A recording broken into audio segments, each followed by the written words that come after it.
This is the 8th lecture on Riemann integration. In the last class, we finished with this particular lemma.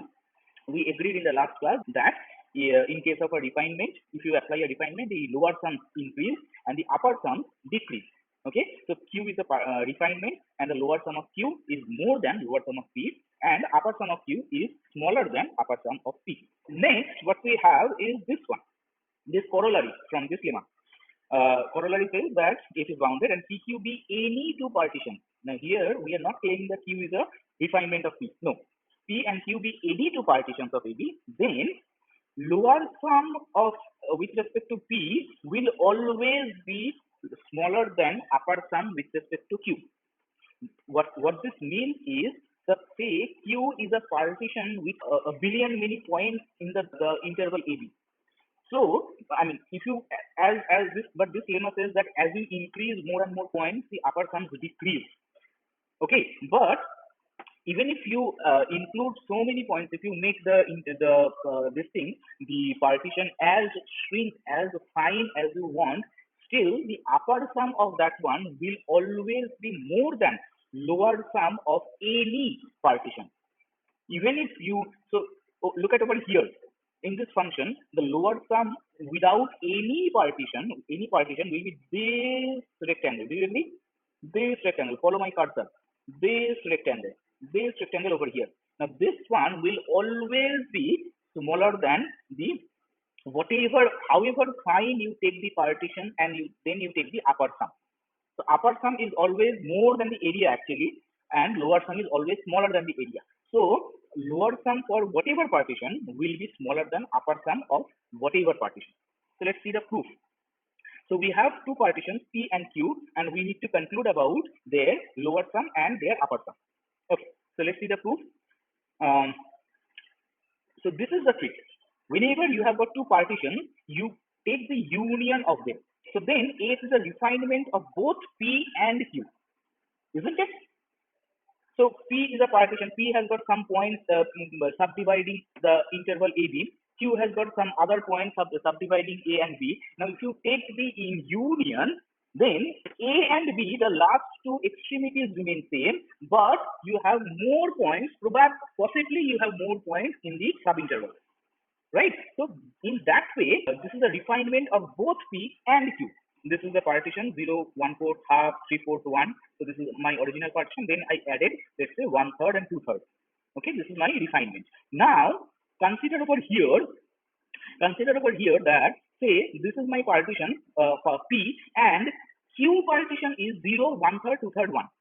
Then when we take the union P union Q, then my partition will be 0, 1/4, 1/3, half, 2/3, 3/4, and 1. So then it will be, this new partition will be a refinement of both P as well as of Q. One more point, let me just mention here, probably you have already understood that some points of P and Q may be common, but that doesn't matter. That is why I said possibly some more points than both P and Q. So this is my refinement of both P and Q. Then we have this lemma that the lower sum of the refinement will be greater than the lower sum of the non-refined partition, and upper sum of that one will definitely be there, and upper sum will be smaller than the upper sum of the non-refined partition. So that's what I'm writing here. So since both S is a refinement of both P and Q, so LPF is less than or equal to LSF, less than or equal to UFF, less than or equal to UPF, and so it's true for Q as well. Okay, so LSF and less than UFF, this one is bigger than LQF as well as LPF, and this one is smaller than UPF as well as UQF. Then if we interchange the things a little bit, then I will interchange this UPF over here. Then it becomes LPF less than LSF less than USF less than or equal to UQF. So then it becomes LPF is less than UQF. Exactly what we wanted to show. And from the next one, we get LQF is less than UPF. Now, understand this. So this is preparing the grounds. Recall that from here you understand very closely. Recall that we are working with the understanding that the actual area AF of F in the Riemann sense, if exists, then for any partition P of AB, this should happen by our construction.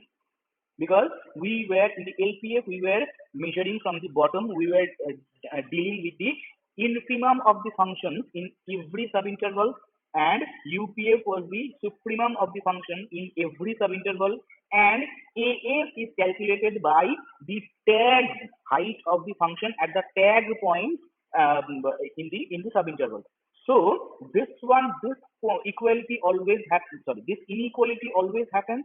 So by refining the partition, we push LPF from the below and pull the UPF from above to both converge to AF.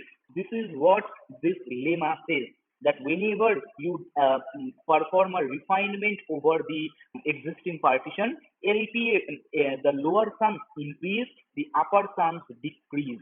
That is, after a refinement of the partition, LPF increases and UPF decreases. Very good.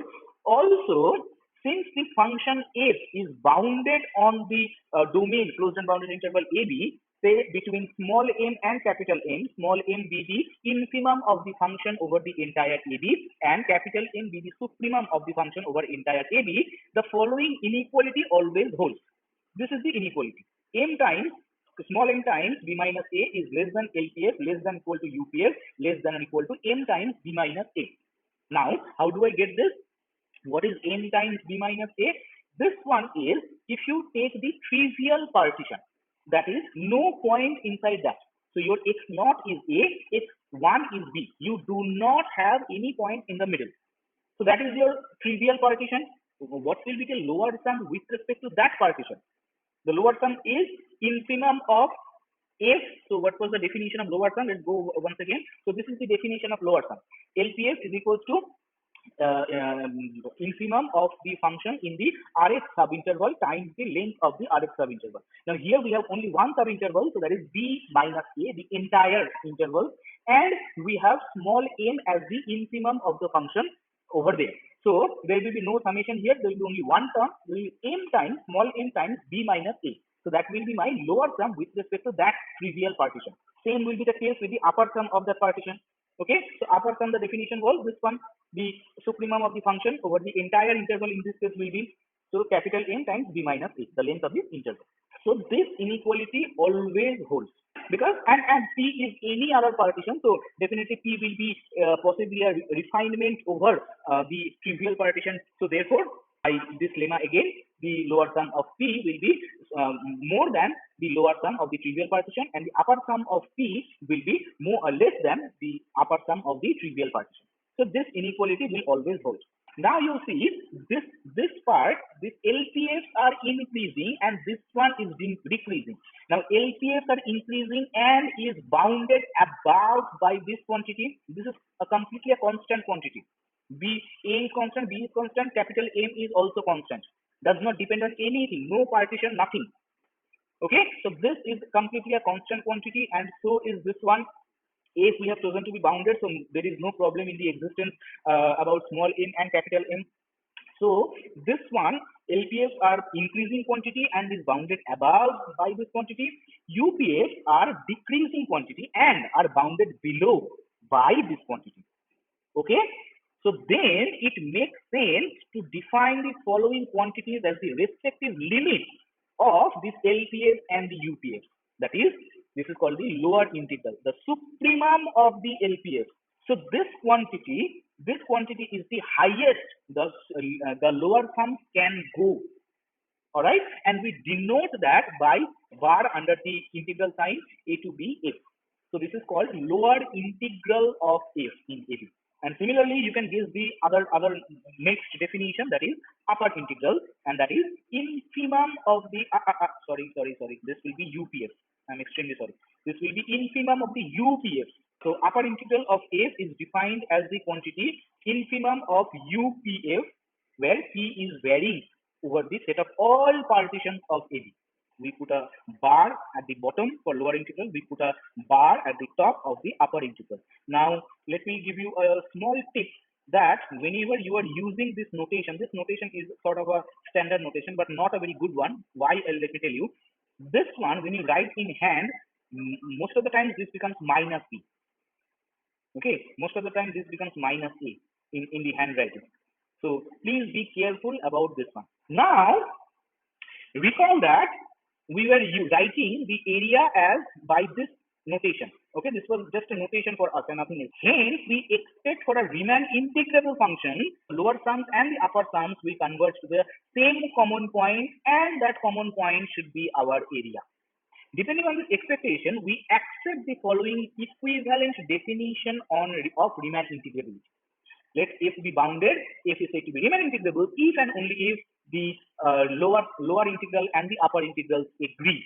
So this is our equivalent definition of Riemann integrability. Now this one is a bit more refined and less complicated version than this one. Remember, this was the definition of Riemann integrable function. And now look at this one. So we have been able to pull off quite a bit of flesh from this definition, going with a different approach. Now, whenever we have got an equivalent definition, the first thing what we should do is to show the equivalence of this definition with the earlier one. So if this definition is served as an if and only condition, necessary and sufficient condition for this definition to be hold, then only this will be called an equivalent definition. Now for that, understand one thing, that over here we are shrinking the partitions via refinement, and there we were shrinking the partitions via norms. So to establish the equivalence of this definition with the earlier one, we must get the equivalence of refinement and norm. How are they related? That relation we must explore. That thing we will do in the next class. But today we will see an even nicer version of this definition. If we accept this one as our definition of Riemann integrability, then we arrive at a much nicer and much calculable about the function. And this is this theorem. Let f be bounded from AB to R is be bounded. Then f is Riemann integrable if and only for every epsilon positive there exists a partition P of AB such that UPF minus LPF is less than epsilon. So here you see, you choose any epsilon that is obviously necessary for any convergence criteria to hold. There exists one partition. You do not have to conclude about all partitions such that norm P is less than delta. No, you are just concluding about one partition. Here you do not have to. Here also you have to think about the supremum and the infimum of the UPF, LPF, so many things. Nothing is required there. You just find one particular partition according to your convenience. One partition that will work, such that UPF minus LPF is smaller than epsilon. If there exists one partition, you do not have to conclude about all the other partitions. Okay, both this definition talks about concluding about every other partition. This definition talks about conclusion about every other partition. For all that partition with norm less than delta. Here, supremum over the all partitions, infimum over the all partitions. So this process is much complicated. That is why this theorem is so important. That f is Riemann integrable if and only if there exists. You need to find one partition. That's it. Find the partition according to your convenience so that you feel easy to compute the upper sum and the lower sum. If you can find a partition such that UPF minus LPF is smaller than epsilon, then the function will be Riemann integrable. And this theorem is provable if we accept this one as our definition of Riemann integrability. Okay, so this one is an if and only condition to this one. So when we will be proving this equivalent definition as the equivalence of this equivalent definition with this one, then we can very well do so by showing that this definition is equivalent to this theorem as well. Fine, so we can have the proof in the next class.